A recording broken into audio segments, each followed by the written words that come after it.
This GOP Congressman Ronny Jackson, who attended the congressional baseball game last night. Good morning to you. Morning, guys. Thank y'all for having me. Did you get a Dove bar? I didn't get a Dove bar. I missed out on that. I don't know what happened. Okay. Maybe I wasn't part of that group. Yours melted. Yeah. You couldn't hand it out. What's your reaction to this? What's going to happen with these spending bills? Well, I don't know. I think the Democrats are in complete disarray right now. They can't come up with anything. They're still negotiating on the top line on this. They're still holding the infrastructure bill hostage for the larger reconciliation bill. In general, they just want to spend about $5 trillion of our taxpayer money that we don't have. They want to tell the American people that it's not going to cost us a dime. I mean, they're acting like they found the money somewhere in a closet in the Capitol and it didn't belong to anybody. It's insane that you would think that we'd spend this kind of money. It's not going to cost taxpayers just in the future huge sums of it's going to raise our taxes. So I don't know what they're doing. I think that she promised that they were going to vote on this at the very beginning of the week on Monday. She was telling her caucus that they were going to vote on this. It didn't happen. Yeah.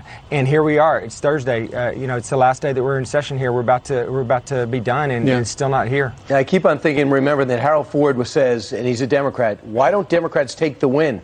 They have the votes to get the 1.2, whether you want to vote for it or not, Republicans. It came out of the Senate. The House would get it. 25 Republicans evidently have bought into it already, but they won't do it without the 3.5. Here's what Nancy Pelosi said about the 3.5 trillion. See, I thought 3.5 trillion was real money, but I found out differently. Listen. It's not about a dollar amount. The dollar amount, as the president said, is zero. This bill will be paid for. What? Yeah. How crazy is that? I mean, it's honestly, they think the American people are just complete idiots. They were just not going to watch this, or we're going to believe this garbage. I mean, everyone knows that there's no free ride, and this is a perfect example of it. We're talking about over $5 trillion in spending. This is going to wreck this country if it goes through. But you're right; they could take the win. They could do the infrastructure, get the infrastructure bill passed. But it's the far left of the party that's controlling all of this right now, and they're holding it hostage. They are indeed. All right. Meanwhile, yesterday up on Capitol Hill, you were able to talk to the top brass about what went wrong in Afghanistan, and we're going to play some of your questioning and the testimony because you brought up a great point. Did the Pentagon keep their eye on the ball, or were they worried about something else? Here's the Admiral yesterday. Just 2 days prior to when these provinces fell, you were here in our committee on June 23rd. You sat before this committee and you listed some of your concerns that we talked in depth about. One was defending critical race theory in the military, telling us you want to understand white rage, telling us how offended you were to be labeled as woke, that perhaps we would not have had 13 service members and hundreds of Afghans killed, 18 service members wounded, and countless U.S. citizens abandoned and left as Taliban hostages if you had been more focused on your duty to this country instead of defending and pandering to the Biden administration's woke social experiment with the United States military, doing book interviews, and colluding with Chinese military officials. That you should resign because of your dereliction of duty to this country and your inability to do your job and protect this country.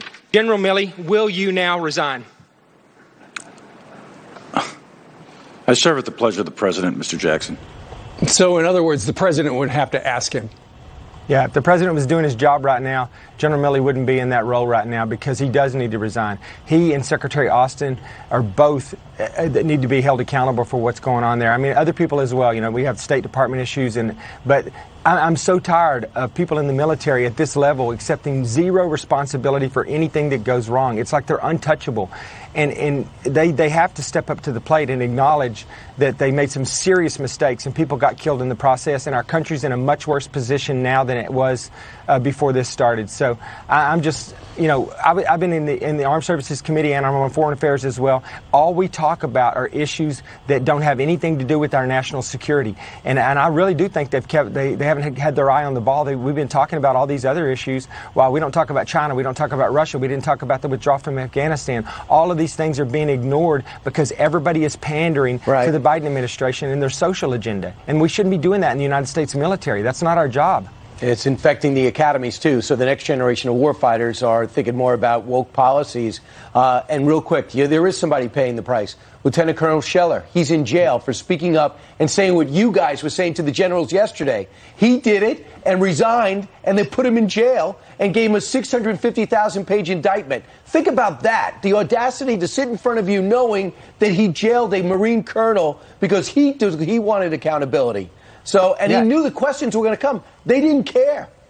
Yeah, it's crazy. I mean, how does Milley think that it's okay for him to spend hours interviewing and talking to this sleazy book writer who's writing a book that's basically a hit job on President Trump? That's okay. 3 books. But yeah, exactly. That's okay. But for some reason or another, if somebody speaks up like this lieutenant colonel did, basically speaking up on behalf of his other Marines and really worried about, what's going on in the country, he speaks up and he gets thrown in jail. And it's just such a double standard. And General Milley was like, well, it's my job to talk to the press. This is not talking to the press. You're talking to a book writer that's writing a hit book on President Trump. So, I mean, there's a lot of reasons why General Milley needs to resign. He told Senator Cotton that he wasn't going to resign just because the president didn't take his advice. That's not the issue right now. There are all kinds of other issues out there right now that we need to be demanding his resignation. Now, if you read the reconciliation bill, it's thousands of pages long, but on page 168, it looks like Nancy Pelosi has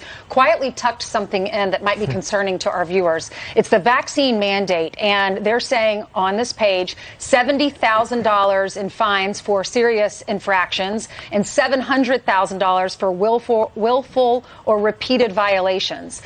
They're putting this in the reconciliation bill, and they're going to fine companies if they don't require the vaccine? Yeah, what are they thinking? I mean, they're already having trouble with this, right? They're already having trouble getting this, bipartisan support for this.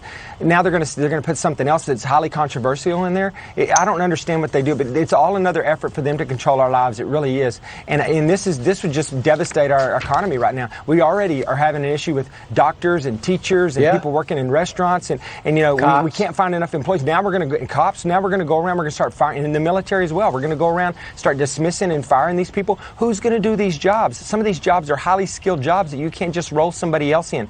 And, I hear people talk about, the governors talk about, well, we're going to bring in the National Guard to fill the gaps in the hospitals and stuff with doctors and nurses in the National Guard. Where do those people work? Those people work in hospitals on a day-to-day basis. If you're pulling them in to fill a gap that you created, there's going to be another gap somewhere else where people aren't going to be getting health care. Well, you know all about that. You're a doctor. You're an admiral. You're now a congressman. Ronny, thank you very much for joining us live. Thank you, guys. Appreciate it. Yeah, I mean, just keep an eye on New York.